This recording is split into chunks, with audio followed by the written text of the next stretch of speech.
Going to start. Chemical effect of current. Good morning, students. Good morning. Now today I start the chapter 12. Chemical effect of current. यानी पहले जानेंगे कि current क्या होता है, फिर उसके केमिकल इफेक्ट जानेंगे. First of all we start from the जैसे इलेक्ट्रिसिटी क्या होता है. Everyone know what is electricity? Anyone? Electricity बिजली, विद्युत बोलते हैं इसको हिंदी में. क्या होता है इलेक्ट्रिसिटी? इलेक्ट्रिसिटी क्या होती है? इलेक्ट्रिसिटी क्या होता है? विद्युत. विद्युत को कैसे समझेंगे? How can we start understand electricity? कौन बताएगा? Anyone who know what is electricity? Please Anshika Chaurasia. आज के जमाने का मॉडर्न जिंदगी की सबसे इंपॉर्टेंट पार्ट है इलेक्ट्रिसिटी. अगर बिजली गई जिंदगी थम गई. My dear student, try to understand. Electricity essential part of modern living है, यानी आज के जमाने की बहुत ही एसेंशियल पार्ट है जो कि आपकी इलेक्ट्रिसिटी है. समझ में आ रहा है? इलेक्ट्रिसिटी क्या है? Is a form of energy. Energy कहते हैं ability to do work. Energy मतलब क्या होता है? Ability to do work. काम करने की ताकत जिसके अंदर होती है energy. Energy is nothing but electricity is energy. And energy क्या है? Ability to do work. काम करने की क्षमता. जिस इंसान जिस बॉडी के अंदर काम करने की क्षमता होती है उसके अंदर क्या होती है? एनर्जी. तो इलेक्ट्रिसिटी करने की क्या इसके अंदर क्षमताएं हैं? आइए समझते हैं. इलेक्ट्रिसिटी किसमें कन्वर्ट होती है? देखें, ये कन्वर्जन इलेक्ट्रिसिटी का ध्यान से समझिएगा. पहला लाइट एनर्जी. ये लाइट पैदा करता है इसलिए लाइट एनर्जी इसके पास है. दूसरा, अगर किसी तार में इलेक्ट्रिसिटी फ्लो कर रही है तो वो क्या हो जाता है बेटा? गर्म हो जाता है. इसका मतलब इसके अंदर हीट एनर्जी होती है. हेलो. दूसरा, ये किसी भी इंस्ट्रूमेंट को चला सकता है. जैसे for example this fan is there. When you are going to switch on, fan is going to rotate. That form of what? Mechanical energy. Machine चला रहा है, मैकेनिकल एनर्जी. यानी आपने बच्चों ने देखा कि इलेक्ट्रिसिटी के अंदर एनर्जी है और एनर्जी के अंदर आपका light energy, heat energy, mechanical energy, electrical energy. There are so form of energy. Energy की एक डेफिनेशन है, नाइदर क्रिएटेड नॉट डिस्ट्रॉयड. ना तो पैदा की जा सकती है इलेक्ट्रिसिटी और ना ही इलेक्ट्रिसिटी को आप नष्ट कर सकते हैं. लेकिन एनर्जी का ट्रांसफॉर्मेशन होता है, ट्रांसफर होती है. ट्रांसफर मतलब एक एनर्जी से दूसरे एनर्जी के फॉर्म में. जैसे इलेक्ट्रिकल एनर्जी लाइट एनर्जी में बदल गई, इलेक्ट्रिकल एनर्जी हीट एनर्जी में बदल गई, इलेक्ट्रिकल एनर्जी मैकेनिकल एनर्जी में बदल गई. इसका मतलब ये हुआ कि electricity is a part of energy. और एनर्जी जो है ट्रांसफर होती है 3-4 फॉर्म में, 5 फॉर्म में, जितने फॉर्म में, उसको बोलते हैं ट्रांसफर ऑफ एनर्जी. एक बात बहुत क्लियर समझनी है, व्हेन हम वर्ड इस्तेमाल करते हैं एनर्जी, आपके दिमाग में होना चाहिए इसके अंदर कुछ करने की क्षमता है. एग्जाम्पल के तौर पे, जब आप भूखे होते हैं, when you are feeling hungry, तो क्या होता है? आपकी एनर्जी डाउन होती है, आपको कोई काम करने का मन नहीं, आप एकदम सुस्त हो जाते हैं. रीजन क्या है? एनर्जी की कमी है. और जैसे ही हम इंटेक का फूड करते हैं, आगे हमारे अंदर एनर्जी आती है और हम लोग सारे खुराफात करना शुरू कर देते हैं. राइट? तो this is the energy. Now the second topic is electric current. Second topic is what? Electric current. बहुत कायदे समझेंगे इसको, बहुत इंपॉर्टेंट पार्ट है ये इलेक्ट्रिक करंट. सभी लोगों ने विद्युत धारा का नाम सुना होगा. धारा जो इलेक्ट्रिसिटी प्रवाहित होती है किसी भी कंडक्टर के. अब यहाँ पे दो बात मैं बताऊंगा. इलेक्ट्रिसिटी के लिए दो बातें यहाँ पे है. इलेक्ट्रिकल करंट फ्लो किसमें होता है? यहाँ पे दो बातें, 3 बातें और समझिए. कंडक्टर, नॉन कंडक्टर, और that is called the insulator. Very good, student हमारे होशियार है। देखो, कंडक्टर जिसमें इलेक्ट्रिसिटी आसानी से फ्लो कर सकती है, ट्राई टू अंडरस्टैंड। इलेक्ट्रिसिटी आसानी से फ्लो करती है, that is conductor. Non conductor जिसमें इलेक्ट्रिसिटी आसानी से फ्लो नहीं करती है, इंसुलेटर जिसमें इलेक्ट्रिसिटी फ्लो ही नहीं कर सकती। Try to understand what I say. Conductor which pass electricity easily, non-conductor which is not passing in electricity easily, and insulator they are not able to pass any current, that is called the insulator. अब यहाँ पे electric current flow किसमें होगा? जो conductors होंगे। Conductor सारे metals हैं mostly, all metals mostly क्या है? कंडक्टर है, आयरन है। अभी लोहा लेके मान लीजिए सपोज करिए और मैं इसको टच करता हूँ, व्हाट विल हैपन? करंट। अब यहाँ पे बताते हैं हम लोग क्या है, as a human we are what? Human हम लोग क्या है? इंसान है। हम लोग गुड कंडक्टर है, हम लोग बेहतरीन कंडक्टर है।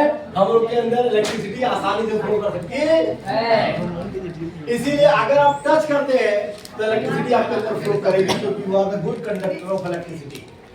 तो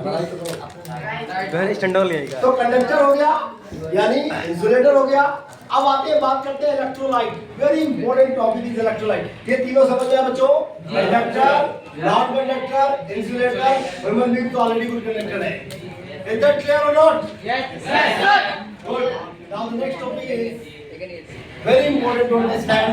For this chapter is known as electrolyte. What is electrolyte?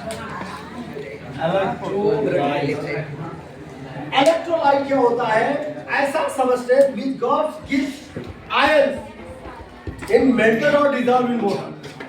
जब पानी में इसको डाला जाता है तो ये आयन में बदल जाता है। देखिए सर जी, ये एक बीकर है, क्या है नाम इसका? ये सब बीकर, एक बर्तन है, इसमें वाटर लिया। My dear student, pay attention here, very important. It's what? Water is called H2O। अब इसमें क्या डाला? मैंने सोडियम क्लोराइड डाला। क्या डाला बच्चा? Sodium chloride is a common salt, table salt, नमक। अब जैसे इसके अंदर जाएगा ये दो आयंस में बदल जाएगा, sodium plus chlorine minus, and that is called fluorine. This solution is now known as electrolyte. क्या मैंने बताया? A substance which gives ions when melted or dissolved in water is called electrolyte. And electrolyte may be defined as a substance which conducts electricity. अब यहाँ पर अगर मान लीजिए, please listen to me, यहाँ पे दो रॉड ले लिया, एक रॉड ये, एक रॉड ये, दो रॉड ये। अब यहाँ पर एक में सोडियम आयन हो जाएगा, एक में क्लोराइड आयन। आयंस का क्या मतलब होता है? Try to understand. आयंस ये कैसे बनते हैं ये भी समझना है आपको। ये क्लास 9 बताएगा, मैं अभी बता दूं। Just I am going to elaborate. Ion क्या होता है कि जब सोडियम और क्लोराइड आपस में मिलते हैं with the help of water, बिना वाटर के तो मिलेगा नहीं। मान लीजिए नमक आप किसी बर्तन में डाल दें, बेटा खुल जाएगा? नहीं खुलेगा। उसके लिए क्या चाहिए? वाटर। पानी नहीं चाहिए, वाटर। क्या चाहिए? वाटर। पानी नहीं, वाटर। Right understand? वाटर चाहिए। तो वाटर जैसे ही डालेंगे, सोडियम और क्लोरीन में क्या होगा? आपस में बातें होंगी। बोलेगा भाई अगर मैं तुम्हें एक इलेक्ट्रॉन दे दूं तो तू कंप्लीट और तू सिंगल आयन हो जाए, और मैंने दिया तो मैं डोनर हूं। देने वाला बड़ा होता है और लेने वाला छोटा होता है। जी सर। एक को बोलते हैं देने वाला आयन देता है तो प्लस होता है, और जो लेता है वो गिरी होता है, माइनस होता है। यही समझना है। ये आगे आपको जब आप बॉन्डिंग पढ़ाएंगे, क्लास 9 में है, then you are able to understand. ठीक है? तो ये सॉल्यूशन क्या हो गया? ये सॉल्यूशन क्या हो गया? ये सॉल्यूशन क्या हो गया? ये सॉल्यूशन इलेक्ट्रिसिटी इसमें फ्लो कर सकती है। किसी इलेक्ट्रिकल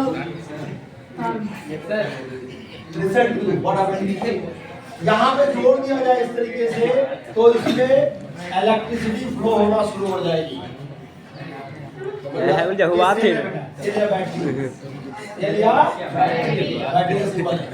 अब यहाँ जोड़ दिया जाए तो यहाँ पे क्या होगा, इलेक्ट्रिसिटी यानी electrolyte is a electrical solution.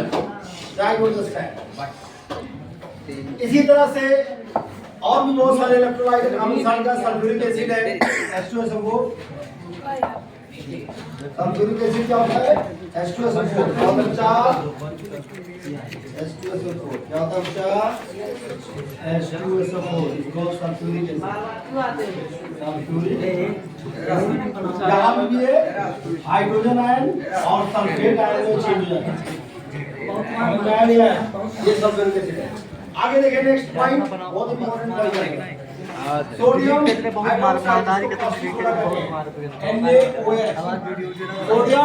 Hydroxide.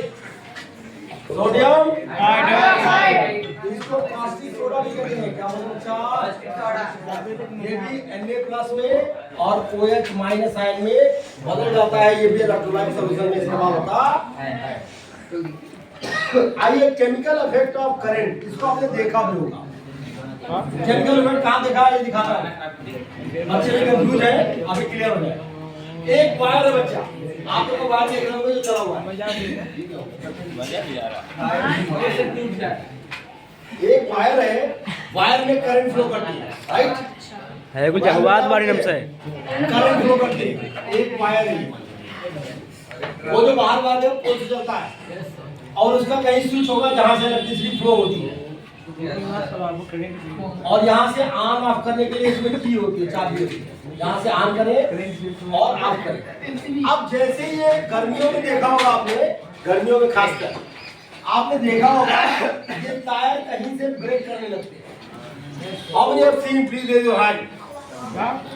गर्मियों में वायर को टूटना कितने लोगों ने देखा है, क्यों होता है, क्योंकि जैसे ही इसमें इलेक्ट्रिसिटी फ्लो करती है ये वायर क्या हो जाता है, गर्म हो जाता है। क्या हो जाता है, यानी इलेक्ट्रिसिटी के अंदर केमिकल इफेक्ट है, यानी इलेक्ट्रिसिटी की तरह हीटिंग एनर्जी होती है जो कि इसको गर्म करती है। और जब गर्मियों में चूंकि एनवायरनमेंट कम होता है और वो तार टूटने की संभावना बढ़ जाती है, that is called chemical effect of electricity. दूसरा देखें इलेक्ट्रोलिसिस क्या होता है उसमें, please don't talk in the classroom. Application of electrolysis, electrolysis का बहुत सारा इस्तेमाल है। पहला इस्तेमाल है मैन्युफैक्चरर ऑफ इंडस्ट्रियल केमिकल्स।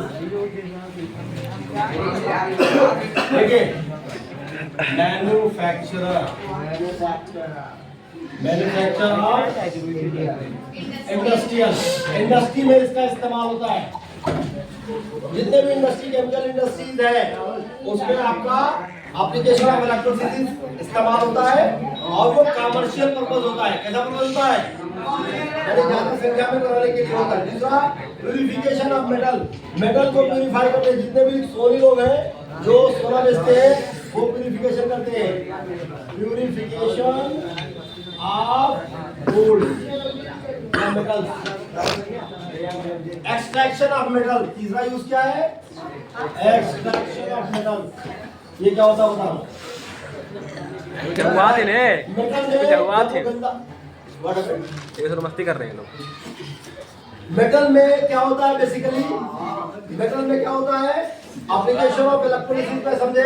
पहला है मैन्युफैक्चर ऑफ इंडस्ट्रियल, दूसरा है प्यूरिफिकेशन ऑफ गोल्ड या जितने भी मेटल्स है सबको प्यूरिफाई करने के लिए इस्तेमाल होता है। और तीसरा है extraction of metal. Extraction of metal का मतलब many metal like aluminium, sodium extracted from their ores. Ores क्या होता है, मेटल के कई फॉर्मेशन होते हैं। मेटल प्योर फॉर्म में नहीं पाया जाता है, इम्प्योर फॉर्म में पाया जाता है, उसको ओर्स कहते हैं। मेटल में बहुत सारी अशुद्धियां लगी होती है। Try to understand. Yes sir. तो यानी दूसरा पार्ट, तीसरा हो गया एक्सट्रैक्शन ऑफ मेटल्स, उसके ओर से। तीसरी पॉइंट है हमारा इंपॉर्टेंट, बहुत इंपॉर्टेंट है electroplating.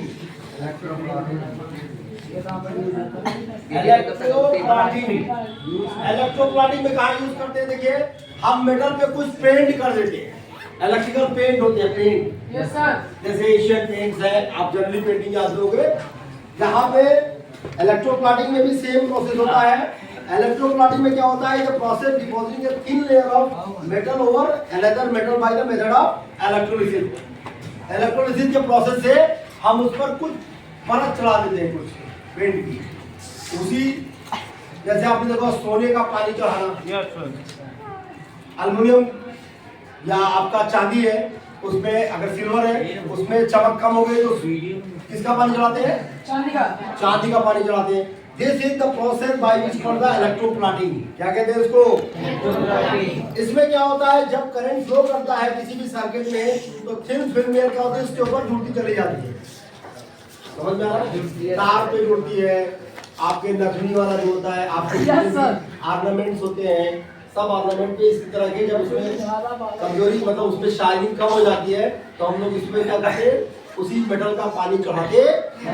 This process known as electroplating. Application क्या है इसका? एक widely used metal objects like a thin layer of different metals, for example जैसे chromium plating is done by many objects such as kitchen gas, burner, bath tap etcetera. आपने देखा होगा लोहा रखा रहता है तो उसमें जंग लग जाता है। Yes sir, you are right. लेकिन अगर उसको पेंट कर दे तो उसमें जंग नहीं लगता। That is the process of electroplating. अगर उसको पेंट, एक दरवाजा लोहे का वो पानी के अंदर रहता है, पानी गिरता रहता है और धीरे धीरे उसमें जंग लग जाता है। लेकिन अगर उसको पेंट कर दिया जाए तो वो उसकी संभावना क्या होती है, कम हो जाती है, वो ज्यादा दिन तक चल सकता है। Application of electroplating. This chapter is finished. Thank you. How to do.